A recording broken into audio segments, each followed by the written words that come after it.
2026년 6월 루마니아가 결정을 내렸어요. 독일이었습니다. 한화는 현지화율 80%를 제한했죠. 독일은 40%였어요. 한화는 루마니아 땅에 공장을 세웠습니다. 독일은 헝가리 공장을 가리켰죠. 그런데 졌습니다. 유럽연합이 유럽 기업만 밀어줬어요. 전쟁 자체를 없애버렸습니다. 그 뒷이야기를 지금 공개합니다. 저는 이준혁이라고 합니다. 한화에어로스페이스 유럽사업팀 과장이고 루마니아 부쿠레슈티에 파견된 지 이제 2년이 조금 넘었죠. 이 나라에 처음 왔을 때 솔직히 말하면 당황했습니다. 공항을 나서자마자 펼쳐지는 풍경이 제가 상상하던 유럽과는 달랐거든요. 낡은 아파트 단지들이 줄지어 서 있고 도로는 곳곳이 패여 있고 거리의 간판들은 키릴 문자와 라틴 문자가 뒤섞여 있었습니다. 그런데 이상하게도 그 낯선 풍경이 싫지 않았어요. 어딘가 거칠고 투박하지만 살아있다는 느낌, 그런 도시였습니다. 그날도 저는 든보비차로 가는 고속도로 위에 있었어요. 조수석 창밖으로 루마니아의 이른 여름이 빠르게 흘러가고 있었습니다. 지평선까지 이어지는 밀밭, 그 사이로 드문드문 보이는 낡은 농가 지붕들. 처음에는 낯설기만 했던 풍경인데 이제는 그냥 제 일상이 되어버렸죠. 운전석에는 현지 직원 안드레이가 앉아 있었어요. 루마니아어로 라디오를 나지막이 따라 부르다가 이따금 저를 슬쩍 쳐다보곤 했습니다. 평소보다 제가 말이 없다는 걸 눈치챈 모양이었어요. 안드레이는 눈치가 빠른 친구였습니다. 말은 많지 않지만 분위기를 읽는 능력만큼은 어떤 사람보다도 뛰어났죠. 목적지는 든보비차 산업단지였습니다. 한화에어로스페이스가 이 땅 위에 세우고 있는 공장, 이름하여 HAC 유럽. 올해 초 착공식 때만 해도 저는 가슴이 뛰었습니다. 루마니아 땅 위에 한국 방위산업의 심장을 이식하는 거라고 진심으로 그렇게 믿었으니까요. 착공식 날 흙을 처음 파던 그 순간을 저는 아직도 기억하고 있습니다. 하늘이 맑았고 루마니아 국방부 관계자들이 박수를 쳤고 저는 그 자리에서 눈물이 날 것 같은 걸 억지로 참았었죠. 공장 부지가 시야에 들어왔습니다. 크레인 2대가 흐린 하늘 아래 멈춰 서 있었어요. 공사는 계속되고 있었지만 저는 그 풍경을 보면서 이상하게도 가슴 한쪽이 서늘해지는 걸 느꼈습니다. 사흘 전 저는 본사로부터 한 통의 이메일을 받았거든요. 제목은 단 한 줄이었습니다. 루마니아 IFV 사업 결과 통보. 저는 그 제목을 보는 순간 잠깐 화면을 닫았어요. 열어야 한다는 걸 알면서도 손이 잘 움직이지 않았습니다. 창밖 부쿠레슈티의 늦은 밤거리에 빗방울이 내리기 시작하고 있었고 저는 그 빗소리를 들으면서 한참을 그냥 앉아 있었죠. 그리고 천천히 열었습니다. 첫 줄을 읽는데 채 2초도 걸리지 않았어요. 하지만 저는 그 2줄짜리 문장을 앞에 두고 한동안 움직이지 못했습니다. 빗소리만 들렸어요. 부쿠레슈티의 빗소리가 유리창을 조용히 두드리고 있었습니다. 차가 속도를 줄이며 공장 정문 앞에 섰습니다. 안드레이가 시동을 끄면서 조심스럽게 물었어요. 괜찮으세요, 과장님? 저는 잠깐 망설이다가 그냥 웃었습니다. 괜찮다고 말했지만 목소리가 조금 흔들렸어요. 공장 철문 너머로 크레인이 다시 천천히 움직이기 시작했습니다. 공장 안으로 들어서자 콘크리트 냄새가 먼저 코를 찔렀습니다. 아직 내부 마감이 덜 된 구역들이 곳곳에 남아 있었고 인부들이 철근을 나르며 부지런히 움직이고 있었어요. 한국에서 건너온 기술 감독 2명이 도면을 펼쳐놓고 루마니아 현장 소장과 뭔가를 열심히 이야기하고 있었습니다. 말은 통하지 않아도 손짓만으로 대화가 되는 사람들이었어요. 저는 그 모습을 멀찌감치서 바라봤습니다. 이 공장은 원래 레드백 장갑차의 핵심 부품을 현지에서 생산하기 위해 설계된 곳이었어요. 현지화율 80%. 제가 루마니아 국방부 관계자들 앞에서 수십 번도 넘게 강조했던 숫자였습니다. 단순히 완제품을 수입하는 게 아니라 루마니아 땅에서 루마니아 사람들의 손으로 루마니아 군대의 무기를 만들겠다는 약속이었죠. 그 숫자가 지금은 공허하게 느껴졌습니다. 사흘 전 이메일의 내용은 짧았어요. 루마니아 보병 전투장갑차 사업 우선 협상 대상자로 독일 라인메탈이 선정되었습니다. 딱 그 한 문장이었죠. 본사 담당 부장님의 이름으로 온 메일이었는데 추가 설명도 없었고 위로의 말도 없었습니다. 그냥 결과만 있었어요. 저는 그날 밤 오랫동안 생각했습니다. 뭐가 부족했던 걸까? 현지화율은 우리가 압도적으로 높았습니다. 라인메탈이 제안한 현지화율은 40%였거든요. 우리 절반도 안 되는 수치였습니다. 가격 경쟁력도 나쁘지 않았어요.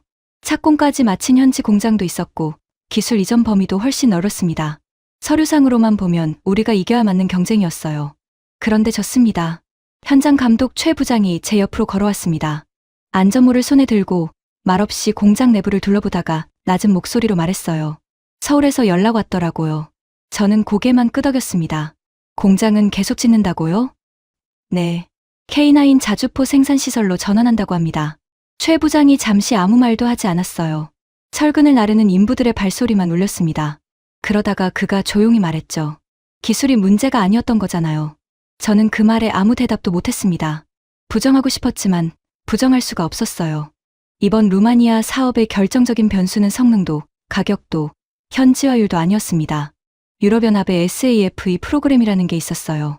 유럽 국가들이 같은 유럽 국가의 방산 제품을 우선 구매할 수 있도록 금융 지원을 해주는 제도였습니다. 루마니아는 그 제도를 활용하기로 했고 관련 법규까지 바꿔버렸어요. 수의 계약이 가능하도록, 경쟁 입찰 없이도 유럽 기업을 선택할 수 있도록. 다시 말하면 우리는 처음부터 기울어진 운동장에서 뛰고 있었던 겁니다. 이 이야기는 결국 그 질문에 관한 이야기입니다. 기술이 있어도, 조건이 좋아도, 진심을 다해도 안 될 때가 있다는 것. 그리고 그럼에도 불구하고 다음날 아침 다시 이 공장 앞에 서야 하는 사람의 이야기. 최 부장이 안전모를 머리에 쓰며 말했습니다. 그래도 공장은 남았잖아요. 저는 그 말을 듣고 천천히 공장 내부를 다시 바라봤습니다. 크레인이 움직이고 인부들이 땀을 흘리고 콘크리트가 굳어가고 있었어요. 이 땅은 여전히 살아있었습니다. 하지만 제 머릿속에는 자꾸만 다른 장면이 떠올랐습니다. 이 경쟁이 시작되던 날, 처음으로 루마니아 국방부 청사 앞에 섰던 그날의 제 얼굴이요. 세장. 제가 루마니아에 처음 발령을 받은 건 2024년 초였습니다. 팀장이 불러서 갔더니 대뜸 지도를 펼쳐놓더군요. 루마니아, 폴란드, 체코가 표시된 동유럽 지도였어요. 준혁 씨, 유럽 가본 적 있어요? 출장으로 두어 번요. 이번엔 살러 가는 거예요. 그렇게 시작됐습니다. 짐을 싸는데 2주일도 걸리지 않았어요. 아내는 처음엔 표정이 굳었지만 결국 아무 말 없이 캐리어를 꺼내줬습니다. 그게 더 마음에 걸렸죠. 부쿠레슈티에 도착하던 날, 공항을 나서는 순간부터 뭔가 다르다는 걸 느꼈습니다. 동유럽 특유의 묵직한 공기, 회색빛 아파트 단지들, 그리고 러시아 국경과 그리 멀지 않다는 그 지리적 긴장감. 이 나라가 왜 지금 장갑차를 사려고 하는지 도착하자마자 몸으로 이해가 됐어요. 루마니아는 당시 구소련제 T-55 전차를 여전히 주력으로 운용하고 있었습니다. 냉전 시대의 유물이 현역으로 굴러다니는 나라였어요. 우크라이나 전쟁이 터지면서 국경 바로 너머에서 포성이 들리기 시작하자 루마니아 정부는 더 이상 미룰 수가 없었던 겁니다. 보병 전투장갑차 246대, 훈련 시뮬레이터 포함, 총 사업 규모 약 6조 원. 루마니아 역사상 손에 꼽히는 대형 방산 프로젝트였습니다. 저는 부임 첫 달부터 뛰었어요. 루마니아 국방부 조달 담당자들을 만나고 현지 방산 관련 싱크탱크를 찾아다니고 루마니아어 과외까지 받았습니다.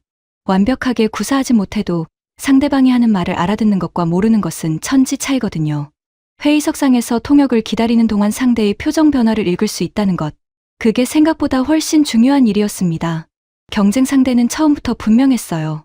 독일 라인메탈의 링스 KF-41.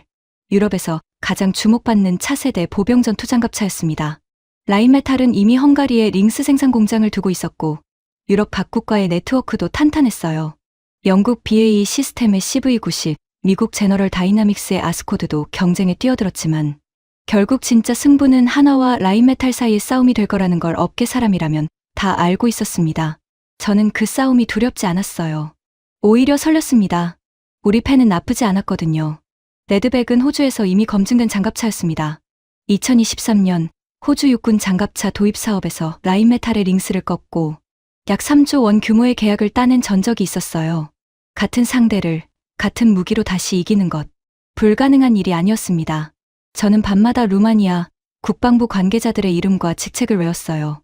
그들이 어떤 대학을 나왔는지, 어떤 가치를 중요하게 여기는지, 회의 때 어떤 질문을 자주 하는지. 영업은 결국 사람을 아는 일이라고 제 첫 팀장이 그렇게 가르쳐줬거든요. 그리고 무엇보다 저에겐 숫자가 있었습니다. 현지화율 80%. 루마니아 땅에서 루마니아 사람들이 루마니아 군대의 장갑차를 직접 만드는 비율이 80%라는 뜻이었어요. 상대는 40%를 제시했습니다. 숫자만 놓고 보면 우리가 압도적이었죠. 저는 그 숫자를 믿었습니다. 아직은 그때까지만 해도. 안드레이가 퇴근 준비를 하면서 말했어요. 과장님, 오늘 저녁은 드셔야죠. 저는 서류 더미에서 고개를 들었습니다. 창밖이 어느새 어두워져 있었어요. 부쿠레슈티의 저녁 하늘은 유난히 빨리 어두워지는 것 같았습니다. 그래요. 나갑시다. 자리에서 일어나면서 저는 책상 한쪽에 세워둔 레드백 모형을 잠깐 바라봤어요. 한국에서 가져온 작은 모형이었는데 부쿠레시티 사무실로 올 때 캐리어에 넣어 데려왔던 겁니다.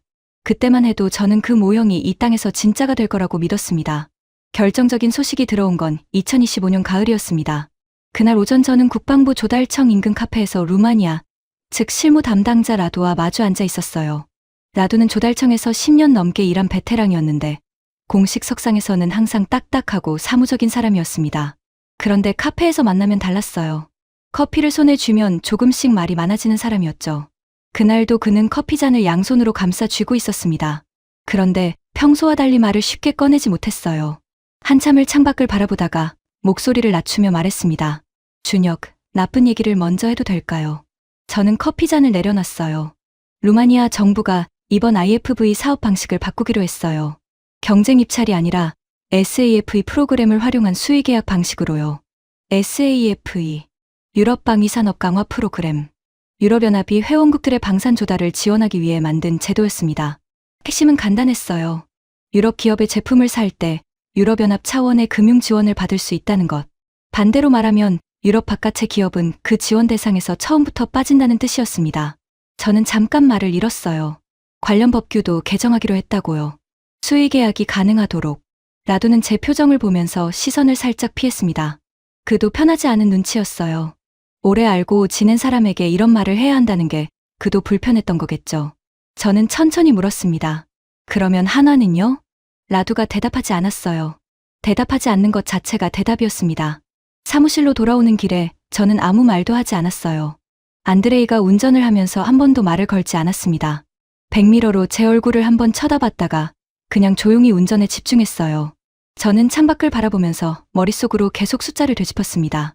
현지화율 80%, 라인 메탈의 2배, 기술 이전 범위, 착공을 마친 듬보비차 공장, 호주에서의 수주 실적. 어떤 숫자를 꺼내도 우리가 뒤지지 않았어요. 어떤 조건을 비교해도 우리가 밀리지 않았습니다. 그런데 그 모든 게 지금 이 순간 아무 의미가 없어질 수도 있었어요. 사무실에 도착해서 저는 자리에 앉지 않고 창가에 섰습니다. 부쿠레시티 시내가 내려다 보이는 창이었어요.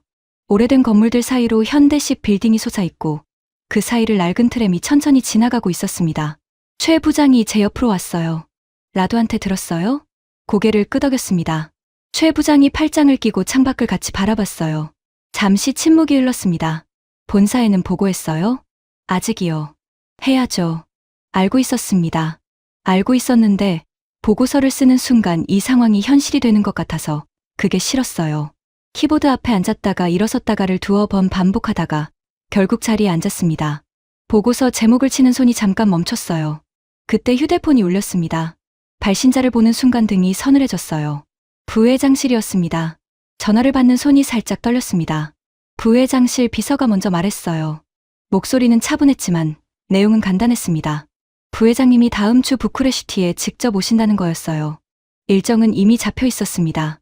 저는 전화를 끊고 잠시 그 자리에 굳어 있었죠. 최 부장이 제 얼굴을 보더니 눈썹을 치켜 올렸어요. 부회장님이요? 직접 오신대요. 최 부장이 낮게 휘파람을 불었습니다. 그 소리에 묘하게 여러 가지 감정이 섞여 있었어요. 놀라움, 긴장감, 그리고 어딘가 모를 안도감 같은 것. 부회장이 직접 부쿠레시티로 온다는 것은 단순한 격려 방문이 아니었습니다. 그건 이 사업을 포기하지 않겠다는 신호였어요. 회사의 최고위층이 현장에 직접 발을 딛는다는 건 아직 끝나지 않았다는 뜻이었죠. 그런데 저는 그 소식을 들으면서 기쁘지만은 않았습니다.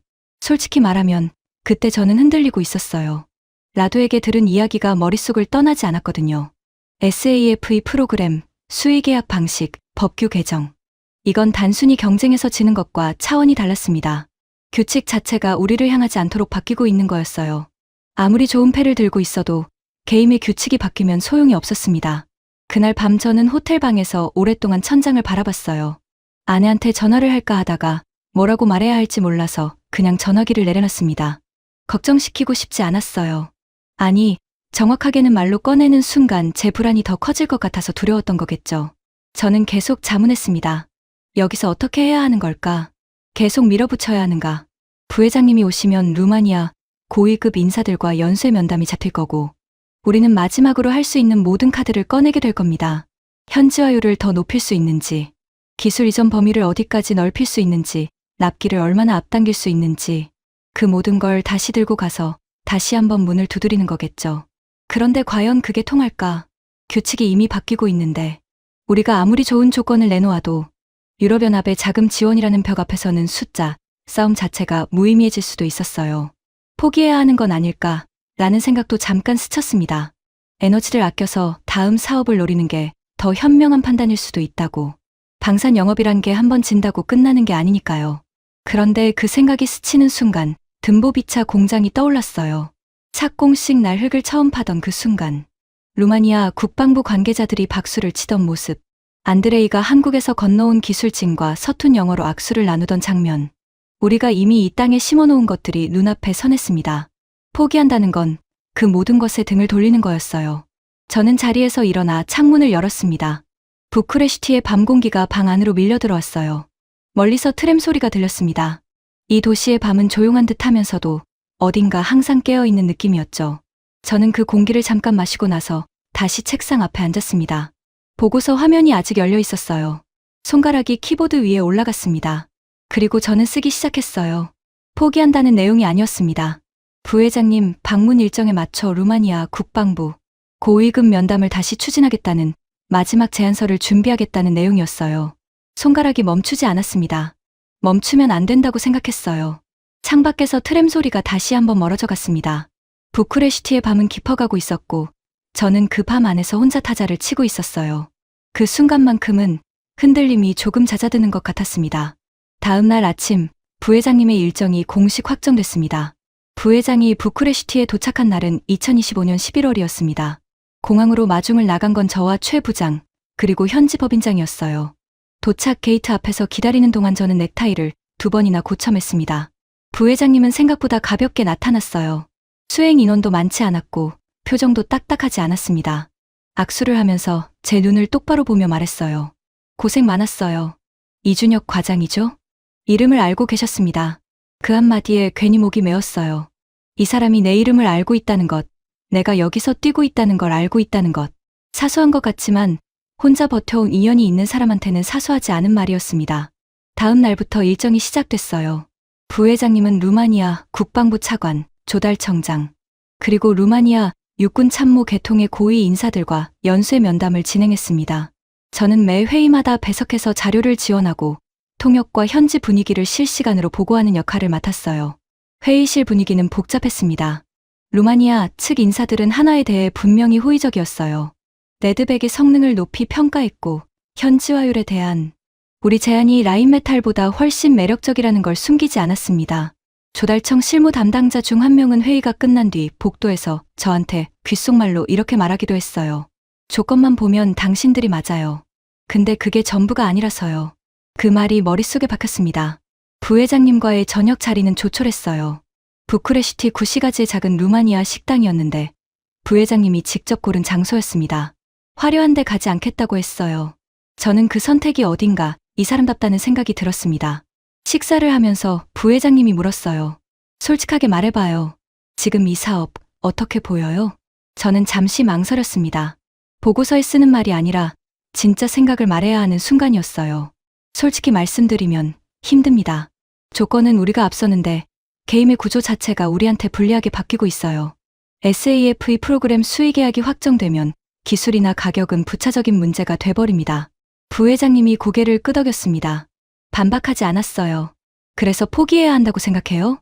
저는 대답하기 전에 물을 한 모금 마셨습니다. 아니요. 그렇게 생각하지는 않습니다. 왜요? 우리가 여기서 보여주는 것들이 이번 사업만을 위한 게 아니라고 생각하거든요. 듬보비차 공장이 이미 올라가고 있고 루마니아 사람들이 우리 기술진과 같이 일하고 있어요. 이번에 지더라도 우리가 여기 있었다는 건 남습니다. 부회장님이 잠시 저를 바라봤어요. 무슨 생각을 하는지 알 수 없는 표정이었습니다. 그러다가 천천히 말했죠. 맞아요. 그게 맞는 말이에요. 그날 저녁 이후 뭔가가 달라졌습니다. 제 안에서요. 이 싸움의 의미를 다시 정의한 것 같은 느낌이었어요. 이기기 위한 싸움에서 남기기 위한 싸움으로. 하지만 그렇다고 해서 포기할 마음은 없었습니다. 우리는 아직 마지막 카드를 꺼내지 않았어요. 부회장님이 와인잔을 들면서 말했습니다. 내일 면담 잘 준비해줘요. 저는 고개를 숙이며 대답했어요. 그리고 속으로 다짐했습니다. 내일 그 회의실에서 우리가 할 수 있는 가장 좋은 패를 전부 꺼내겠다고. 식당 창밖으로 부쿠레슈티 9시가지의 밤이 깊어가고 있었습니다. 돌바닥 위로 가로등 불빛이 번지고 있었고 그 빛 아래로 사람들이 천천히 걸어가고 있었어요. 이 도시는 오래된 상처를 품은 채로도 매일 밤 이렇게 살아 숨 쉬고 있었습니다. 내일은 마지막 승부였습니다. 부회장님 방문 일정이 끝나고 나서 저는 처음으로 안드레이와 제대로 된 저녁을 먹었습니다. 그동안은 항상 바빴어요. 면담 준비, 자료 정리, 본사 보고. 안드레이는 그 모든 일정을 묵묵히 옆에서 받쳐줬는데 저는 고맙다는 말 한마디 제대로 못했던 것 같았습니다. 그날은 제가 먼저 제안했어요. 퇴근하고 같이 밥 먹자고. 안드레이가 데려간 곳은 부쿠레슈티 외곽의 작은 식당이었습니다. 관광객은 한 명도 없었고 루마니아 현지 사람들만 가득한 곳이었어요. 메뉴판은 루마니아어로만 쓰여 있었고 저는 아무것도 못 읽었습니다. 안드레이가 웃으면서 다 시켜줄게요 했어요. 음식이 나오는 동안 안드레이가 말을 꺼냈습니다. 저 사실 처음에 한화 오퍼 받았을 때 많이 고민했어요. 저는 고개를 들었어요. 한국 회사잖아요. 루마니아에서 한국 방산 기업이 뭘 하겠나 싶었죠. 솔직히 오래 못 갈 거라고 생각했어요. 그 말이 어딘가 찔렸지만 부정하기도 어려웠습니다. 처음 파견 왔을 때 저도 비슷한 말을 들었거든요. 유럽 방산 시장은 유럽 기업들의 텃밭이라고, 한국 기업이 비집고 들어가기 쉽지 않다고. 근데 왜 왔어요? 안드레이가 잠깐 생각하다가 말했어요. 듬보비차 공장 현장 설명회 갔을 때요. 한국에서 온 기술진들이 우리 인부들한테 용접 기술 가르쳐주는 거 봤거든요. 통역도 없이 그냥 직접 보여주면서요. 그때 느꼈어요. 이 사람들 진짜구나. 저는 아무 말도 하지 않았습니다. 대신 맥주잔을 들었어요. 안드레이가 이야기를 계속했습니다. 그는 부쿠레슈티 외곽에서 자랐는데 아버지가 구소련 시절 공장에서 일했다고 했어요. 냉전이 끝나고 공장이 문을 닫으면서 가족이 한동안 많이 힘들었다고. 그래서 루마니아 사람들이 방산 현지화에 얼마나 민감한지, 외국 기업이 기술을 가르쳐준다는 게 얼마나 큰 의미인지 자기는 피부로 안다고 했습니다. 라인메탈은 헝가리 공장이 있다고 하잖아요. 근데 그게 루마니아 사람들한테 무슨 의미예요? 헝가리가 우리나라도 아닌데. 저는 그 말을 듣고 잠시 가만히 있었습니다. 우리 공장은 루마니아 땅에 있잖아요. 라도의 전화는 짧았습니다. 준혁, 내일 오전에 시간 있어요? 비공식으로 만났으면 해요. 비공식. 그 단어가 묘하게 걸렸어요. 라두가 공식 채널 바깥에서 만나자고 한 건 처음이었거든요. 저는 알겠다고 하고 전화를 끊었습니다. 그리고 한동안 휴대폰을 손에 쥔 채로 가만히 있었어요. 다음 날 아침, 라두가 지정한 장소는 조달청에서 꽤 떨어진 카페였습니다. 관공서 근처가 아닌 주택가 골목 안에 있는 작은 곳이었어요. 일부러 고른 장소라는 게 느껴졌습니다. 라두는 이미 와 있었어요. 창가 구석 자리에 앉아서 에스프레소를 마시고 있었는데 저를 보더니 손짓으로 앉으라고 했습니다. 평소보다 표정이 어두웠어요. 얘기 들었죠? SAF의 수의계약 방식으로 확정됐어요. 저는 고개를 끄덕였습니다. 라두가 에스프레소 잔을 내려놓으면서 말을 이었어요. 준혁, 나는 당신한테 솔직하게 말할 수 있는 사이라고 생각해요. 내부에서도 의견이 갈렸어요. 한화 조건이 더 낫다는 걸 모르는 사람이 없었어요. 현지화율, 기술 이전, 공장까지. 숫자로만 보면 당신들이 이겨야 하는 경쟁이었죠. 저는 아무 말도 하지 않았습니다. 듣고 있었어요. 근데 위에서 방향이 정해진 거예요. 유럽연합 자금을 받으려면 유럽 기업이어야 하고 지금 루마니아 재정 상황에서 그 자금을 포기하기가 어렵다는 거죠. 정치적인 결정이었어요. 실무자들이 어떻게 할 수 있는 게 아니었습니다. 그 말이 오히려 더 마음이 무거웠어요. 억울하게 진 게 아니라 애초에 이길 수 없는 구조였다는 걸 확인하는 말이었으니까요. 그래도 당신들이 여기서 한 것들은 남아요. 듬보비차 공장, 현지 인력들, 기술진들이 만들어 놓은 것들. 그게 없어지는 건 아니잖아요. 라두가 저를 바라보며 말했습니다. 위로인지 사실 전달인지 모를 말이었어요. 저는 창밖을 잠깐 봤습니다. 주택가 골목으로 아이들이 학교 가방을 메고 지나가고 있었어요. 루마니아의 평범한 아침이었습니다. 라두, 한 가지만 물어볼게요. 말해요. 만약 SAFE 프로그램이 없었다면 어떻게 됐을 것 같아요? 라두가 잠시 말이 없었습니다. 에스프레소 잔을 천천히 돌리다가 말했어요. 글쎄요. 아마 달랐겠죠. 그 한마디면 충분했습니다. 카페를 나서면서 저는 사무실로 돌아가는 대신 걸었어요. 목적지 없이 그냥 부쿠레시티 골목을 걸었습니다. 오래된 건물들 사이로 햇살이 비스듬하게 들어오고 있었고 골목 군데군데 화분이 놓여 있었어요. 이 도시가 처음으로 아름답다는 생각이 들었습니다. 아이러니하게도 가장 힘든 날에 걷다 보니 어느새 든보비차 방향으로 발길이 향하고 있었어요. 저는 그냥 그 방향으로 계속 걸었습니다. 공장 부지 근처까지 왔을 때 멀리서 용접 불꽃이 튀는 게 보였어요. 게오르게였습니다. 마스크를 쓰고 철판 위에 몸을 숙인 채로 오늘도 묵묵히 일하고 있었습니다. 결과가 어떻게 됐는지, 이 사업이 어디로 흘러가고 있는지 아마 그는 아직 모를 거였어요. 저는 한동안 그 모습을 바라봤습니다. 게오르게의 손에서 튀는 불꽃이 오전 햇살 속에서 짧게 빛났다가 사라졌어요. 그 불꽃이 어딘가 이 상황과 닮아 있다는 생각이 들었습니다. 순식간에 피었다가 사라지지만 그게 지나간 자리에는 반드시 흔적이 남는다는 것. 사무실로 돌아와 자리에 앉았을 때 본사에서 메일이 와 있었습니다. 제목을 보는 순간 손이 멈췄어요. 루마니아 IFV 최종 사업자 발표, 임박 대응 방안론의 요청. 임박. 그 단어가 눈에 박혔습니다. 더 이상 준비할 시간이 없다는 뜻이었어요. 이제 우리가 할 수 있는 건 결과를 기다리는 것뿐이었습니다. 저는 메일 창을 닫고 창밖을 바라봤어요. 부쿠레시티의 하늘이 유난히 높고 파랬습니다. 이렇게 맑은 날, 이 도시 어딘가에서 우리의 운명이 결정되고 있었어요. 그리고 사흘 뒤였습니다. 라인메탈의 링스 KF41이 루마니아 IFV 사업 우선 협상 대상자로 선정됐다는 공식 발표가 났습니다. 안드레이가 고개를 끄덕였어요. 그래서 더 억울하죠. 그날 안드레이가 해준 이야기 중에 하나가 계속 머릿속에 남았습니다. 든보비차 공장 현장에서 같이 일하는 루마니아 용접공 게오르게 이야기였어요. 50살이 넘은 베테랑인데 한국 기술진한테 새 용접 공법을 배우면서 처음에는 자존심이 상했다고 했습니다. 평생 해온 방식이 있는데 바꾸라고 하니까요. 그런데 몇 주 뒤 직접 해보고 나서 생각이 바뀌었다고 했어요. 이게 더 낫다고, 진심으로 인정했다고. 게오르게는 요즘 퇴근하면서 한국 기술진한테 루마니아어를 가르쳐준다고 했습니다. 서로 아무것도 몰랐던 사람들이 공장 바닥에서 조금씩 서로를 배워가고 있었어요. 저는 그 이야기를 들으면서 가슴 한쪽이 묘하게 아렸습니다. 이 사업이 성사됐다면 게오르게 같은 사람들이 수백 명 더 생겼겠죠. 루마니아 사람들의 손으로 장갑차를 만들고 그 장갑차가 루마니아 군대를 지키는 구조가 만들어졌겠죠. 그 그림이 이제는 이루어지지 않을 수도 있었습니다. 식사가 끝날 무렵 안드레이가 조심스럽게 물었어요. 과장님, 이번 사업 어떻게 될 것 같아요? 저는 잠깐 그의 눈을 바라봤습니다. 솔직하게 말하기도, 희망적으로 말하기도 애매한 순간이었어요. 모르겠어요. 아직은. 안드레이가 고개를 끄덕였습니다. 더 묻지 않았어요. 식당 안은 루마니아 사람들의 웃음소리와 대화로 가득 차 있었습니다. 그 소란스러운 온기 속에서 저는 조용히 맥주잔을 내려놨어요. 게오르게가 오늘도 든보비차 공장에서 땀을 흘리고 있을 거라는 생각이 났습니다. 그리고 바로 그 다음 날 라두에게서 전화가 왔습니다. 라두의 전화는 짧았습니다. 준혁, 내일 오전에 시간 있어요? 비공식으로 만났으면 해요. 비공식. 그 단어가 묘하게 걸렸어요. 라두가 공식 채널 바깥에서 만나자고 한 건 처음이었거든요. 저는 알겠다고 하고 전화를 끊었습니다. 그리고 한동안 휴대폰을 손에 쥔 채로 가만히 있었어요. 다음 날 아침, 라두가 지정한 장소는 조달청에서 꽤 떨어진 카페였습니다. 관공서 근처가 아닌 주택가 골목 안에 있는 작은 곳이었어요. 일부러 고른 장소라는 게 느껴졌습니다. 라두는 이미 와 있었어요. 창가 구석 자리에 앉아서 에스프레소를 마시고 있었는데 저를 보더니 손짓으로 앉으라고 했습니다. 평소보다 표정이 어두웠어요. 얘기 들었죠? SAF의 수의계약 방식으로 확정됐어요. 저는 고개를 끄덕였습니다. 라두가 에스프레소 잔을 내려놓으면서 말을 이었어요. 준혁, 나는 당신한테 솔직하게 말할 수 있는 사이라고 생각해요. 내부에서도 의견이 갈렸어요.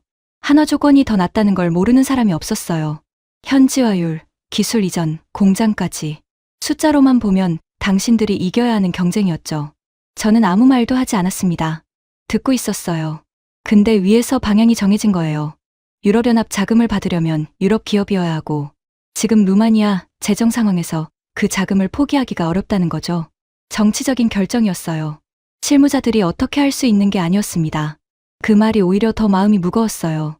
억울하게 진 게 아니라 애초에 이길 수 없는 구조였다는 걸 확인하는 말이었으니까요. 그래도 당신들이 여기서 한 것들은 남아요. 든보비차 공장, 현지 인력들, 기술진들이 만들어 놓은 것들. 그게 없어지는 건 아니잖아요. 라두가 저를 바라보며 말했습니다. 위로인지 사실 전달인지 모를 말이었어요. 저는 창밖을 잠깐 봤습니다. 주택가 골목으로 아이들이 학교 가방을 메고 지나가고 있었어요. 루마니아의 평범한 아침이었습니다. 라두, 한 가지만 물어볼게요. 말해요. 만약 SAFE 프로그램이 없었다면 어떻게 됐을 것 같아요? 라두가 잠시 말이 없었습니다. 에스프레소 잔을 천천히 돌리다가 말했어요. 글쎄요. 아마 달랐겠죠. 그 한마디면 충분했습니다. 카페를 나서면서 저는 사무실로 돌아가는 대신 걸었어요.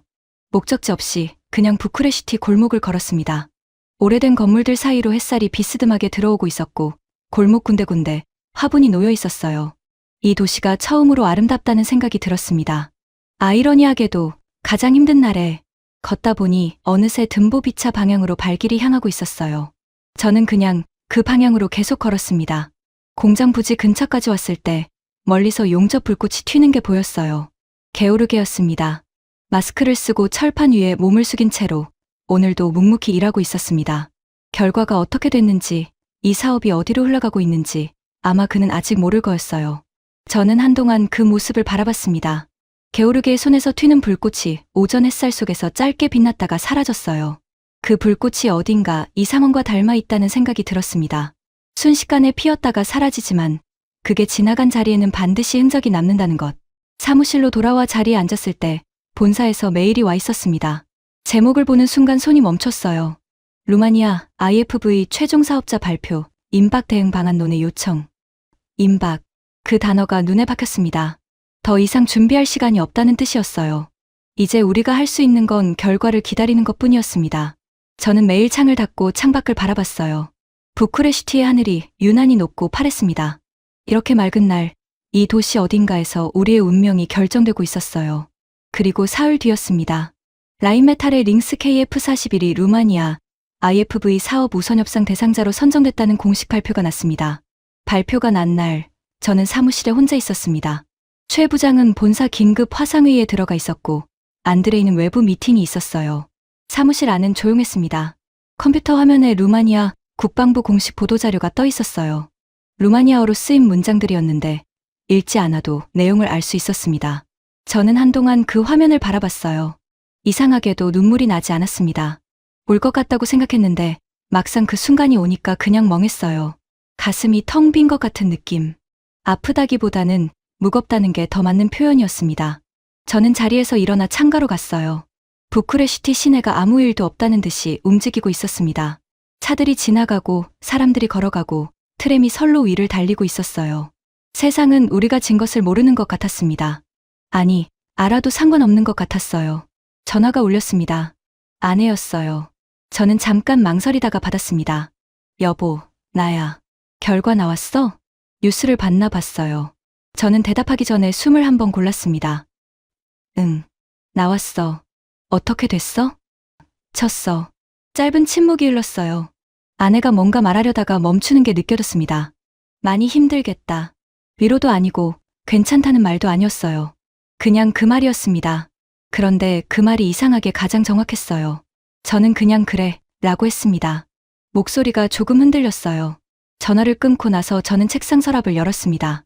안쪽 깊숙이 넣어뒀던 서류 한 장을 꺼냈어요. 루마니아에 처음 파견됐을 때 제가 손으로 쓴 메모였습니다. 이 사업에서 우리가 반드시 이겨야 하는 이유들을 적어놓은 거였어요. 현지화율 80%, 루마니아 일자리 창출, 든보비차 공장, 기술 이전, 호주 수주 실적. 한 줄 한 줄 읽으면서 이 중에 틀린 내용이 하나도 없다는 걸 다시 확인했습니다. 우리는 정말 할 수 있는 걸 다 했어요. 조건도 맞았고 준비도 됐고 사람들도 있었습니다. 그런데 졌어요. 그 사실이 가장 힘들었습니다. 뭔가 부족해서 진 게 아니라는 것. 최선을 다했는데도 안 되는 일이 있다는 것. 그걸 머리로는 알고 있었는데 몸이 받아들이는 데는 시간이 걸렸어요. 최 부장이 화상회의를 마치고 나왔을 때 제 얼굴을 보더니 아무 말 없이 제 책상 옆 의자를 끌어당겨 앉았습니다. 그리고 한동안 같이 창밖을 바라봤어요. 본사 분위기는요? 조용해요. 다들 예상은 했던 것 같아요. 그렇군요. 또 침묵이 흘렀습니다. 최 부장이 팔을 무릎 위에 올리고 몸을 앞으로 숙이며 말했어요. 이준혁 과장, 나 이거 하나만 물어봐도 돼요? 네. 후회해요? 저는 그 질문을 받는 순간 바로 대답하지 못했습니다. 후회. 그 단어를 입속에서 굴려봤어요. 2년 동안 루마니아에서 보낸 날들이 스쳐 지나갔습니다. 루마니아어 과외를 받던 밤들, 라두와 커피를 마시며 나눈 대화들. 든보비차 공장 착공식 날의 설렘, 부회장님과 함께했던 저녁 식사. 잘 자지 못한 수많은 밤들과 그래도 다음날 아침 다시 사무실로 출근했던 시간들. 아니요. 저는 분명하게 말했습니다. 후회는 없어요. 최 부장이 고개를 끄덕였어요. 그 고개 끄덕임이 어딘가 무겁게 느껴졌습니다. 창밖에서 트램 소리가 들렸어요. 부쿠레슈티는 오늘도 움직이고 있었습니다. 그리고 든보비차에서는 게오르게가 오늘도 용접을 하고 있겠죠. 결과를 알든 모르든 그 손은 멈추지 않을 거였어요. 저는 그 생각을 하면서 처음으로 이 패배가 끝이 아닐 수도 있겠다는 느낌을 받았습니다. 희망이라고 부르기엔 아직 너무 작은 그냥 희미한 가능성 같은 것이었어요. 하지만 그 작은 것이 그날 저를 버티게 했습니다. 그리고 바로 그날 오후 안드레이가 사무실 문을 열고 들어오면서 말했어요. 숨이 약간 가빠 있었습니다. 과장님, 든보비차 공장에서 연락 왔어요. 게오르게가 저한테 꼭 전해달라는 말이 있대요. 게오르게의 말은 짧았습니다. 안드레이가 휴대폰 화면을 보여줬어요. 루마니아어로 문자가 와 있었는데 안드레이가 천천히 번역해줬습니다. 한국 사람들한테 고맙다고 전해줘요. 결과가 어떻게 됐든 우리한테 진짜를 가르쳐줬으니까. 저는 그 말을 듣고 잠시 말을 잃었습니다. 50살 넘은 루마니아 용접공이 결과도 모르는 채로 보내온 말이었어요. 아니, 어쩌면 결과를 알고 있었는지도 모르죠. 알면서도 그 말을 보낸 거라면 더 무게가 달랐습니다. 저는 안드레이한테 답장을 부탁했어요. 우리도 고맙다고, 함께 일할 수 있어서 영광이었다고. 그런데 그 온기가 채 가시기도 전에 상황은 더 나빠지기 시작했습니다. 본사에서 공식 지침이 내려왔어요. 루마니아 IFV 사업 관련 대외 커뮤니케이션을 전면 중단하라는 내용이었습니다. 추가 이해 제기나 협상 시도 없이 결과를 수용하는 방향으로 정리하겠다는 거였어요. 현실적인 판단이라는 건 알았습니다. 이미 수의계약으로 법규까지 바꾼 상황에서 이의를 제기해봤자 얻을 게 없다는 것도 알았어요. 그래도 그 지침을 읽는 순간 가슴 어딘가가 푹 꺼지는 느낌이었습니다. 설상가상으로 유럽 방산 전문 매체들이 이번 결정을 대대적으로 보도하기 시작했어요. 기사의 논조는 대체로 비슷했습니다. 유럽 안보 블록화가 강화되면서 역외 방산 기업들의 유럽 시장 진입이 사실상 차단되고 있다는 것. 한화의 루마니아 실패가 그 대표적인 사례라는 것. 어떤 매체는 한화가 제시한 조건이 라인메탈보다 우월했음에도 정치적 이유로 탈락했다는 내용을 구체적으로 보도하기도 했어요. 그 기사들을 읽으면서 저는 묘한 감정을 느꼈습니다. 억울함인지 허탈함인지 아니면 그 둘이 섞인 건지. 세상이 우리가 억울하게 졌다는 걸 알고 있는데 정작 우리는 아무 말도 못하고 있다는 것. 그게 가장 답답했어요. 최 부장이 기사 링크를 보내면서 짧게 문자를 남겼습니다. 읽었어요? 세상은 다 알더라고요. 저는 그 문자에 아무 답장도 하지 않았어요. 며칠 뒤 라두에게서 마지막 연락이 왔습니다. 공식 채널이 아니라 개인 번호로 온 문자였어요. 준혁, 미안해요. 내가 할 수 있는 게 없었어요. 저는 그 문자를 한참 바라봤습니다. 라두가 미안하다고 말하는 사람이 아니었거든요. 실무자로서 오랫동안 이 일을 해온 사람이었고 감정을 드러내는 법이 없는 사람이었어요. 그럼 그가 개인 번호로 미안하다고 했습니다. 저는 괜찮다고 답장을 쳤어요. 그리고 나서 휴대폰을 내려놨습니다. 괜찮지 않았어요. 근데 그게 라두의 잘못은 아니었으니까요. 그 무렵 또 다른 소식이 들어왔습니다. 루마니아 전차 사업 관련 이야기였어요. 루마니아가 주력 전차 교체 사업도 추진 중인데 거기서도 독일이 레오파르트와 신형 판터 전차를 앞세워 강하게 치고 들어오고 있다는 거였습니다. 현대로템의 K 흑표가 경쟁 중이었는데 독일이 이번엔 기술 이전에 소극적이라는 약점을 루마니아 측이 불만스럽게 여기고 있다는 내용이었어요. 전차 사업은 아직 끝나지 않았습니다. 하지만 장갑차 사업에서 진 직후에 그 소식을 듣는 건 솔직히 반갑기보다 무거웠어요. 또 한 번 같은 구조 안에서 싸워야 한다는 게. 안드레이가 퇴근 준비를 하다가 말했습니다. 과장님, 오늘 많이 힘드시죠? 저는 부정하지 않았어요. 힘드네요. 안드레이가 잠깐 뭔가를 고민하다가 말했습니다. 근데 있잖아요, 과장님. 게오르게가 오늘 또 문자 보냈어요. 뭐라고요? 내년에도 한화기술진 오면 같이 일하고 싶다고요. 저는 그 말을 듣고 한동안 가만히 있었습니다. 창밖으로 부쿠레슈티의 저녁이 내려앉고 있었어요. 하늘이 짙은 주황빛으로 물들고 있었습니다. IFV 사업은 졌습니다. 유럽의 벽은 생각보다 두꺼웠어요. 본사는 침묵하고 있었고 유럽 매체들은 우리의 패배를 기정사실로 정리하고 있었습니다. 그런데 든보비차에서는 게오르게가 내년에도 한국 사람들과 일하고 싶다고 하고 있었어요. 저는 그 온도 차이 속에서 어느 쪽이 진짜인지 생각했습니다. 결과를 말하는 숫자가 진짜인지 아니면 공장 바닥에서 쌓아온 것들이 진짜인지.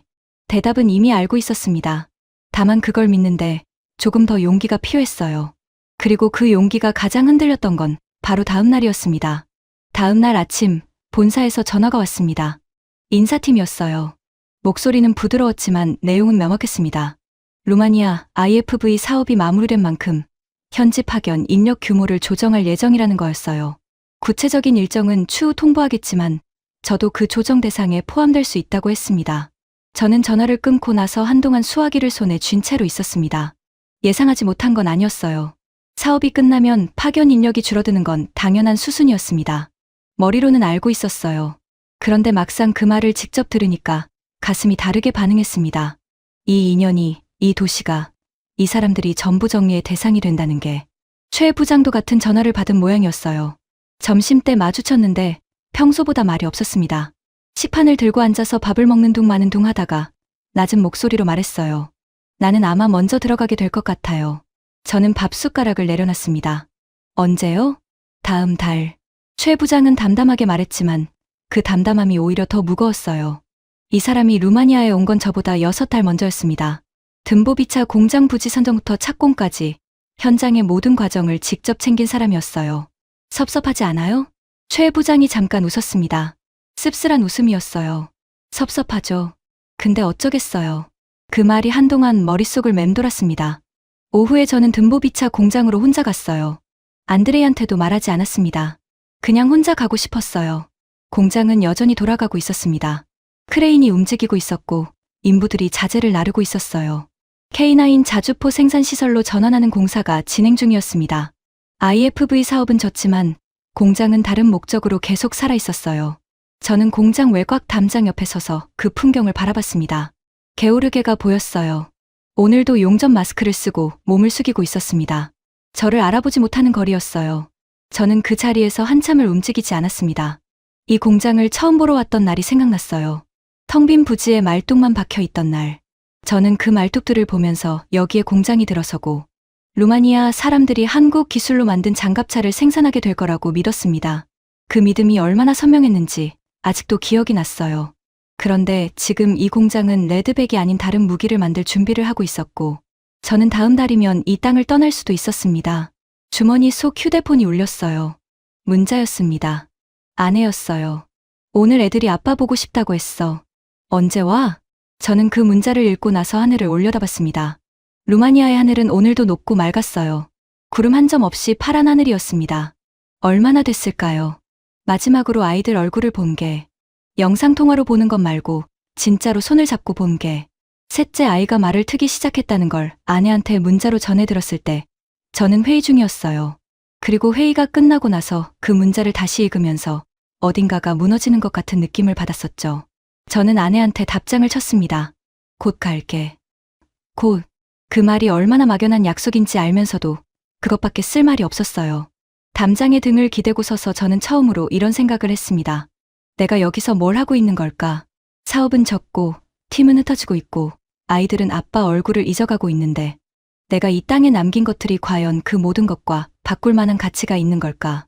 게오르게의 용접 불꽃이 다시 튀었습니다. 짧게 빛났다가 사라졌어요. 저는 그 불꽃을 바라보면서 처음으로 눈물이 날 것 같았습니다. 참았어요.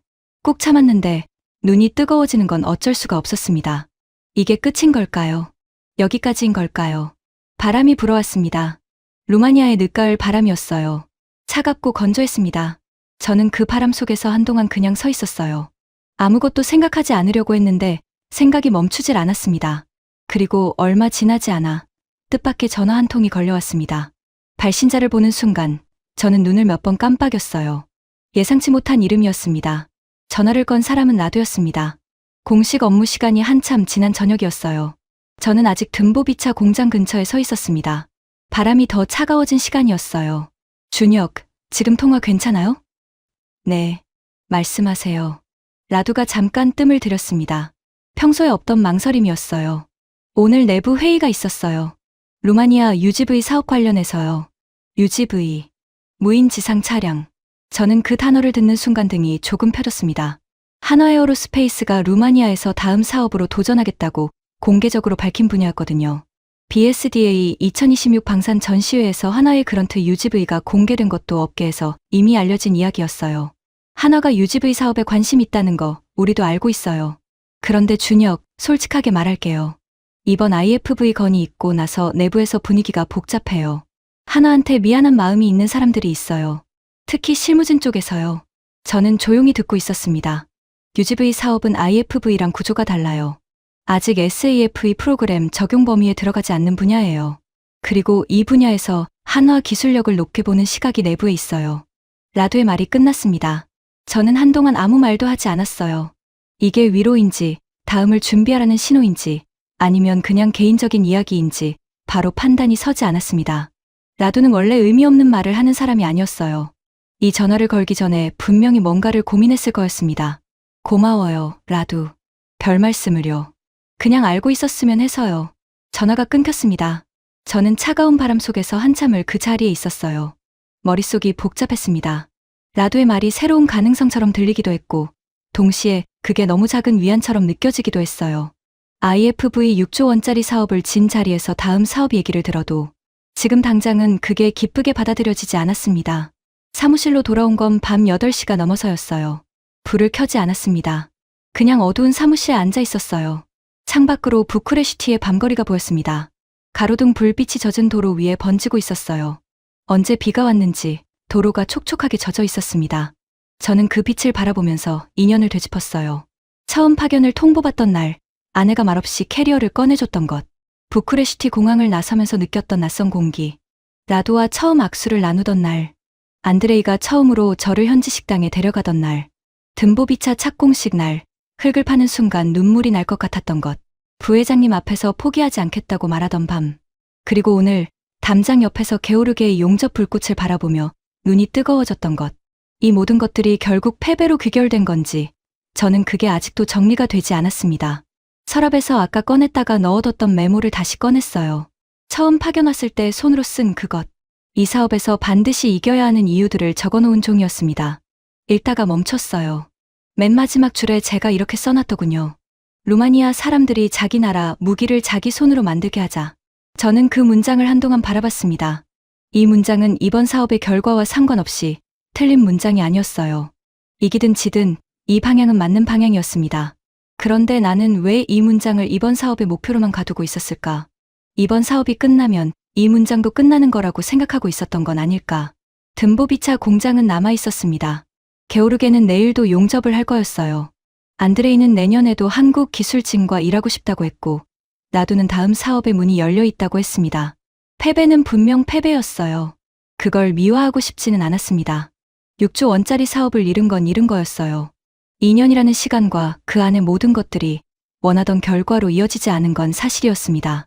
그런데 그렇다고 해서 이 모든 게 아무 의미가 없는 건 아니었어요. 저는 메모를 접어서 이번엔 지갑에 넣었습니다. 서랍 안이 아니라 불을 켰어요. 사무실 안이 밝아졌습니다. 창밖으로 부쿠레슈티의 밤이 여전히 반짝이고 있었어요. 비에 젖은 도로 위로 가로등 불빛이 길게 늘어져 있었습니다. 저는 컴퓨터를 켰어요. 그리고 빈 문서를 열었습니다. 제목을 치기 시작했어요. 루마니아 UGV 사업 진출 전략 초안. 손가락이 멈추지 않았습니다. 이번엔 달랐어요. 울분 때문이 아니었고 증명하려는 마음 때문도 아니었습니다. 그냥 이 땅에서 우리가 시작한 것들을 끝내고 싶지 않았어요. 밖에서 빗소리가 다시 들리기 시작했습니다. 부쿠레슈티의 밤비였어요. 그 소리를 들으면서 저는 계속 타자를 쳤습니다. 얼마나 지났을까요? 어느 순간 빗소리가 멎었어요. 그리고 창밖이 조용해진 그 순간 저는 문서를 저장하고 처음으로 등받이에 몸을 기댔습니다. 내일 아침 안드레이한테 전화를 해야겠다고 생각했어요. 할 말이 생겼으니까요. 다음 날 아침 일찍 저는 안드레이한테 전화를 했습니다. 벨이 2번 울리자마자 받았어요. 안드레이는 아침형 인간이었거든요. 저보다 항상 먼저 출근하는 친구였습니다. 과장님, 무슨 일이에요? 일찍 전화하셨네요. 안드레이, 오늘 오전에 시간 있어요?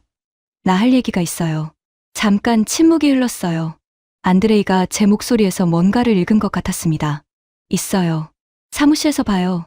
사무실에 도착했을 때 안드레이는 이미 커피를 2잔 내려놓고 기다리고 있었어요. 제 것까지 준비해둔 거였습니다. 저는 그 모습을 보면서 괜히 가슴이 뭉클했어요. 말하지 않아도 챙겨주는 사람, 이 땅에서 그런 사람이 있다는 게 얼마나 큰 건지 2년이 지나서야 제대로 알았습니다. 자리에 앉아서 커피를 한 모금 마셨어요. 그리고 말했습니다. 안드레이, 나 귀국 안 하기로 했어요. 안드레이가 눈을 크게 떴습니다.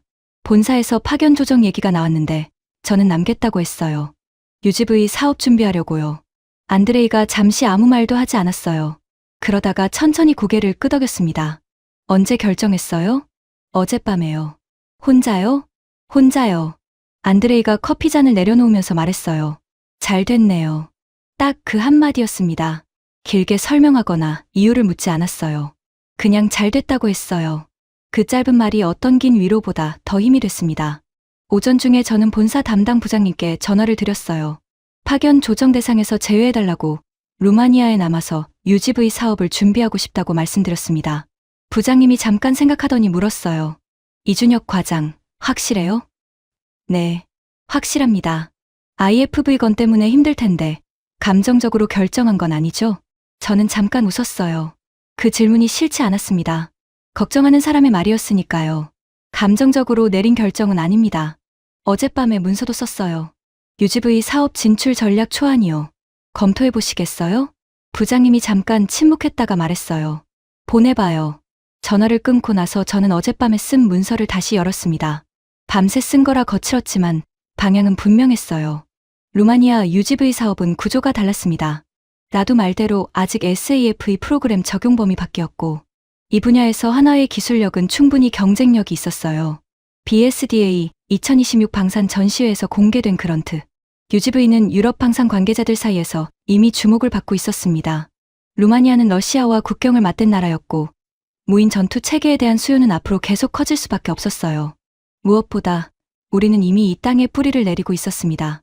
든보비차 공장이 있었고 안드레이가 있었고 게오르게가 있었어요. 처음부터 다시 시작하는 게 아니었어요. 이미 심어놓은 것들 위해서 다시 시작하는 거였습니다. 오후에 최 부장이 짐을 싸러 사무실에 들렀어요. 귀국 준비를 하는 거였습니다. 박스에 물건을 담다가 제 자리를 보더니 말했어요. 안 가요? 네, 남으려고요. 최 부장이 잠깐 저를 바라봤습니다. 그러다가 피식 웃었어요. 그럴 줄 알았어요. 왜요? 어젯밤에 사무실 불 켜져 있는 거 봤거든요. 늦게까지. 저는 그 말에 웃음이 나왔어요. 최 부장이 박스를 테이프로 봉하면서 말했습니다. 이준혁 과장, 나 하나만 부탁해도 될까요? 말씀하세요. 게오르게한테 잘해줘요. 그 양반 속으로 많이 응원하고 있거든요. 우리를. 저는 고개를 끄덕였습니다. 목이 조금 메었어요. 최 부장이 박스를 들고 문을 나서려다 멈칫했어요. 돌아보지 않고 말했습니다. 잘 해낼 거예요. 이 과장은. 그리고 문이 닫혔어요. 사무실이 조용해졌습니다. 저는 한동안 그 닫힌 문을 바라봤어요. 창밖으로 부쿠레슈티의 오후 햇살이 기울어지고 있었습니다. 길고 따뜻한 빛이 사무실 바닥 위로 비스듬하게 들어왔어요. 저는 자리에 앉아 문서를 다시 열었습니다. 이번엔 초안이 아니라 제대로 된 제안서를 써야 했어요. 루마니아에 남기로 한 이상 다음 싸움을 준비해야 했습니다. 타자를 치기 시작했어요. 창밖에서 트램 소리가 들렸습니다. 부쿠레슈티의 오후는 오늘도 조용히 흘러가고 있었어요. 그리고 그 소리를 들으면서 저는 처음으로 이 도시가 제 도시처럼 느껴졌습니다. 아직 끝나지 않았어요. 오히려 지금부터였습니다. 제안서를 본사에 보낸 건 그로부터 사흘 뒤였습니다. 루마니아 UGV 사업 진출 전략 22페이지짜리 문서였어요. 시장 분석부터 경쟁사 현황, 한화그런트 UGV의 기술적 우위, 든보비차 공장을 활용한 현지화 방안, 루마니아 국방부 내 우호적 실무진 현황까지 제가 2년 동안 이 땅에서 쌓아온 모든 것들을 문서 한 장에 녹여냈습니다. 보내고 나서 사흘을 기다렸어요. 답이 없었습니다. 나흘째 되던 날 오전에 부장님한테서 짧은 문자가 왔어요. 잘 봤어요. 위에 올릴게요. 그게 전부였습니다. 길지 않은 문장이었는데 저는 그 문자를 보면서 숨을 한번 크게 내쉬었어요. 그 무렵 BSDA 2026 방산 전시회 준비가 본격적으로 시작됐습니다. 루마니아 부쿠레슈티에서 열리는 방산 전시회였어요. 한국 방산 기업들이 대거 참가 신청을 한 상황이었고 한화에어로스페이스도 그런트 UGV를 전면에 내세우기로 했습니다. 저는 현지 담당자로서 전시회 준비에 본격적으로 뛰어들었어요. 준비 과정은 바빴습니다. 전시 부스 설계부터 루마니아 국방 관계자 초청 명단 작성, 현지 언론 대응까지. 안드레이는 매일 아침 일찍 나와서 저와 함께 움직였어요. 불평 한마디 없이 그냥 묵묵히 옆에 있어줬습니다. 전시회 개막 이틀 전 게오르게한테서 연락이 왔습니다. 안드레이를 통해서였어요. 전시회 구경 가도 되냐고요. 저는 웃음이 터졌습니다. 물론이죠. 꼭 오라고 해요. 전시회 첫날 아침, 저는 부스 앞에 서서 행사장을 둘러봤습니다. 각국의 방산 기업 부스들이 즐비했어요. 독일, 프랑스, 이탈리아, 미국. 쟁쟁한 이름들이었습니다. 그 사이에 한국 기업들의 부스가 나란히 자리 잡고 있었어요. 한화 부스 중앙에는 그런트 UGV가 전시돼 있었습니다. 처음 보는 사람들은 하나같이 발걸음을 멈췄어요. 무인 전투 체계라는 게 아직 낯선 시대였으니까요. 루마니아 군 관계자들이 부스 앞에서 설명을 듣다가 고개를 끄덕이는 모습이 보였습니다. 라두도 왔어요. 공식 수행단 중 한 명으로 부스 앞에서 그런트를 한동안 바라봤습니다. 저와 눈이 마주쳤어요. 라두가 짧게 고개를 끄덕였습니다. 저도 고개를 끄덕였어요. 말은 없었지만 그걸로 충분했습니다. 오후가 되면서 행사장이 더 붐볐어요. 저는 부스를 찾아온 루마니아 관계자들에게 설명을 하면서 틈틈이 행사장을 둘러봤습니다. 그러다가 입구 쪽에서 낯익은 얼굴을 발견했어요. 게오르게였습니다. 작업복 대신 깔끔한 셔츠를 입고 있었어요. 행사장 입구에서 주변을 두리번거리다가 저와 눈이 마주치자 수줍게 손을 들었습니다. 저는 손짓으로 이쪽으로 오라고 했어요. 게오르게가 부스 앞에 서서 그런트 UGV를 바라봤습니다. 오랫동안 말이 없었어요. 그러다가 안드레이한테 루마니아어로 뭔가를 말했습니다. 안드레이가 번역해줬어요. 이게 한국에서 만든 거냐고요. 네, 그렇습니다. 게오르게가 고개를 끄덕이면서 또 뭔가를 말했어요. 언젠가 이런 거 우리 손으로 만들 수 있으면 좋겠다고요. 저는 그 말을 듣고 잠시 말을 못했습니다. 목이 메었어요. 이 사람은 몰랐겠죠. 그 말이 제가 처음 루마니아에 왔을 때 메모지에 적어놓은 문장과 얼마나 닮아 있는지를.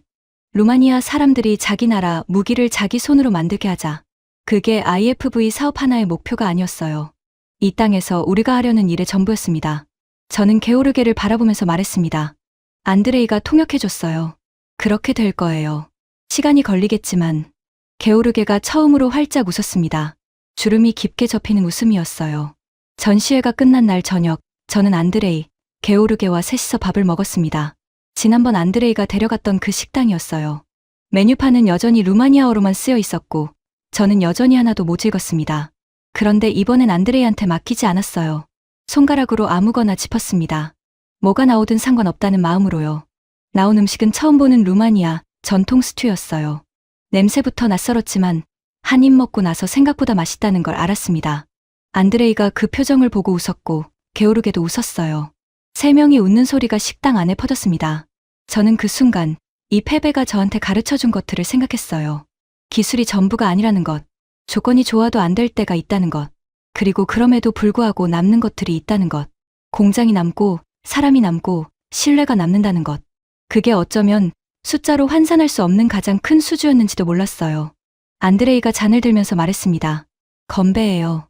뭘 위해서요? 저는 잠깐 생각했어요. 그리고 말했습니다. 다음을 위해서요. 세 잔이 부딪혔습니다. 소리가 맑게 울렸어요. 식당 창밖으로 부쿠레슈티의 밤이 깊어가고 있었습니다. 가로등 불빛 아래로 사람들이 걸어가고 있었고 오래된 건물들이 그 빛을 받아 따뜻하게 빛나고 있었어요. 이 도시는 오늘도 살아있었습니다. 그리고 저도 여기서 살아있었어요. 봄이 왔습니다. 부쿠레슈티의 봄은 생각보다 빨리 왔어요. 겨울 내내 회색빛이던 거리가 어느 날 아침 갑자기 달라져 있었습니다.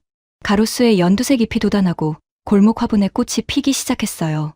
이 도시가 이렇게 색깔이 많은 곳인 줄 겨울 동안은 몰랐습니다. 저는 그날도 듬보비차로 가는 고속도로 위에 있었어요. 조수석 창밖으로 봄 햇살이 쏟아지고 있었습니다. 밀밭은 아직 파랗게 자라는 중이었고 농가 지붕 위로 황새 한 마리가 앉아 있었어요. 처음 이 길을 달렸을 때와 같은 풍경이었지만 보이는 것들이 달랐습니다. 그때는 낯선 땅이었는데 지금은 그냥 제 길이었어요. 운전석에는 여전히 안드레이가 앉아 있었습니다. 라디오를 나지막이 따라 부르면서 이따금 저를 흘끔 쳐다보곤 했어요. 그런데 이번엔 걱정스럽게 보는 눈빛이 아니었습니다. 그냥 편한 눈빛이었어요. 오래 함께한 사람들 사이에서만 생기는 그런 눈빛. 과장님, 오늘 게오르게가 뭔가 보여주고 싶다고 했어요. 뭔데요?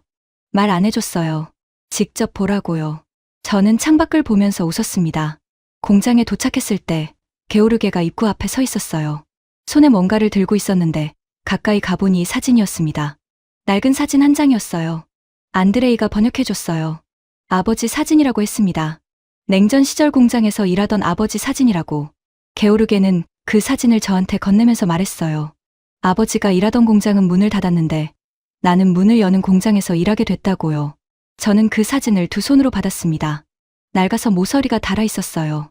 흑백 사진 속 남자는 게오르게와 눈매가 닮아 있었습니다. 작업복을 입고 카메라를 향해 수줍게 웃고 있었어요. 목이 메었습니다. 이번엔 참지 않았어요. 사진을 돌려주면서 제가 말했어요. 안드레이가 통역해줬습니다. 게오르게 씨, 우리가 여기 온 게 잘한 일인 것 같아요. 이제 확실히 알겠어요. 게오르게가 고개를 끄덕였습니다. 그리고 돌아서서 공장 안으로 걸어갔어요. 뒷모습이 듬직했습니다. 저는 한동안 그 뒷모습을 바라봤어요. 공장 안에서 용접 불꽃이 튀기 시작했습니다. 봄 햇살 속에서도 그 불꽃은 선명하게 빛났어요. 짧게 피었다가 사라지고 또 피었다가 사라지고 그 리듬이 이상하게 안정적으로 느껴졌습니다. 저는 주머니에서 지갑을 꺼냈어요. 안쪽에 접어넣어둔 메모지를 꺼냈습니다. 처음 파견왔을 때 손으로 쓴 그것. 맨 마지막 줄을 펼쳤어요. 루마니아 사람들이 자기 나라 무기를 자기 손으로 만들게 하자. IFV 사업은 졌습니다. 그 사실은 바뀌지 않아요. 6조 원짜리 계약서에 우리 이름은 없었고 링스 KF-41이 루마니아 군대에 납품될 겁니다. 유럽의 벽은 우리가 생각한 것보다 두꺼웠고 기술과 조건만으로 넘을 수 없는 것들이 세상에는 분명히 있었어요. 그런데 이 문장은 졌습니까? 저는 고개를 들었습니다. 공장 안에서 게오르게가 몸을 숙이고 있었어요. 한국 기술진 한 명이 그 옆에 나란히 앉아서 뭔가를 가리키고 있었습니다. 말은 통하지 않아도 손끝은 통하고 있었어요. 지지 않았습니다. 이 문장만큼은. 메모지를 다시 접어 지갑에 넣었어요. 그리고 공장 안으로 걸어 들어갔습니다. 안드레이가 옆에서 걸었어요. 아무 말 없이 그냥 같은 걸음으로. 공장 내부는 활기찼습니다. K9 자주포 생산 시설로 전환된 구역에서는 루마니아 인부들이 한국 기술진과 함께 움직이고 있었어요. 언어는 달랐지만 리듬은 같았습니다. 무언가를 함께 만들고 있는 사람들의 리듬이었어요. 저는 그 리듬 속으로 걸어 들어가면서 생각했습니다. 다음 싸움은 UGV였어요. 구조도 다르고 상대도 다르고 규칙도 달랐습니다. 또 질 수도 있었어요. 이 땅에서의 모든 싸움이 이기는 것으로 끝나지는 않을 거였습니다. 그런데 그게 두렵지 않았어요. 아니, 정확하게는 두렵지만 멈추고 싶지 않았습니다. 이 공장이 있고 안드레이가 있고 게오르게가 있는 한 창고 쪽에서 햇살이 비스듬하게 들어왔어요. 먼지 입자들이 그 빛 속에서 천천히 떠다니고 있었습니다. 저는 그 빛을 잠깐 바라봤어요. 처음 이 땅에 왔던 날, 공항을 나서며 느꼈던 그 낯선 공기가 생각났습니다. 그때 저는 여기가 어떤 곳인지 몰랐어요. 이 사람들이 어떤 사람들인지도 몰랐고, 이 싸움이 어디로 흘러갈지도 몰랐습니다. 이제는 알았어요. 쉽지 않은 땅이었습니다. 벽이 있고, 규칙이 있고, 우리가 통제할 수 없는 것들이 있었어요. 그런데 동시에 게오르게 같은 사람들이 있는 땅이었습니다. 아버지의 공장이 문을 닫는 걸 봤던 사람이 문을 여는 공장에서 일하게 됐다고 말하는 땅이었어요. 그걸로 충분했습니다. 저는 자리를 잡고 서서 오늘 일정을 머릿속으로 정리했어요. UGV 제안서 수정본을 나두 측에 전달해야 했고, 오후엔 루마니아 방산연구소 관계자와 미팅이 있었습니다. 안드레이는 이미 수첩을 꺼내 뭔가를 적고 있었어요. 일상이었습니다. 패배 이후의 일상. 그런데 그 일상이 이상하게 단단하게 느껴졌어요. 흔들리지 않는다는 게 아니라 흔들려도 돌아올 곳이 생겼다는 느낌이었습니다. 공장 저편에서 게오르게의 용접 불꽃이 다시 튀었습니다. 봄 햇살 속에서 짧고 선명하게 빛났다가 사라졌어요. 저는 그 불꽃을 바라보면서 조용히 하루를 시작했습니다. 루마니아의 봄은 그렇게 흘러가고 있었어요. 안녕하세요. 해외감동 대한민국입니다. 이번 이야기는 2026년 6월 실제로 결론이 난 사건을 바탕으로 만들었습니다. 한화에어로스페이스는 루마니아 보병 전투장갑차 사업에서 현지화율 80%, 핵심 부품 기술 이전, 루마니아 현지 공장 착공이라는 조건을 제시했습니다. 경쟁사인 독일 라인메탈이 제시한 현지화율은 40%였어요. 숫자만 놓고 보면 한화가 압도적으로 유리한 싸움이었습니다. 그런데 졌습니다. 루마니아 정부가 유럽연합의 SAFE 프로그램을 활용한 수의계약 방식을 선택했고, 관련 법규까지 개정하면서 사실상 유럽 기업 우선 조달 구조가 만들어졌습니다. 김동관 부회장이 직접 부쿠레슈티를 방문해 총력 수주전을 펼쳤지만 기울어진 운동장은 끝내 바로잡히지 않았어요. 저는 이 사건을 보면서 한 가지 질문이 계속 머릿속을 맴돌았습니다. 기술이 있고 조건이 좋고 진심을 다했는데도 안 될 때 우리는 무엇을 남기는 걸까? 이 이야기의 주인공 이준혁은 실존 인물이 아닙니다. 하지만 실제로 루마니아 현장에서 이 싸움을 버텨낸 하나에어로스페이스의 수많은 직원들이 있었고 그 사람들의 마음을 제가 상상해서 빚어낸 인물이에요. 게오르게와 안드레이, 나도 역시 허구의 인물이지만 든보비차 공장 현장에서 실제로 함께 일했을 루마니아 사람들을 생각하며 만들었습니다. 하나에어로스페이스는 이번 패배 이후에도 루마니아에 남기로 했습니다. 든보비차 HAC 유럽 공장은 K9 자주포 생산 시설로 전환에 계속 가동 중이고 루마니아 UGV 사업에도 도전을 준비하고 있어요. 진자리에서 짐을 싸지 않는다는 것, 그게 이 회사가 이 땅에 보내는 메시지라고 저는 생각합니다. 방산 수출은 기술 싸움이기도 하지만 결국 사람 싸움이고 시간 싸움입니다. 한 번의 결과가 전부가 아니라는 걸 이 이야기를 통해 함께 느끼셨으면 합니다. 끝까지 함께 해주셔서 감사합니다.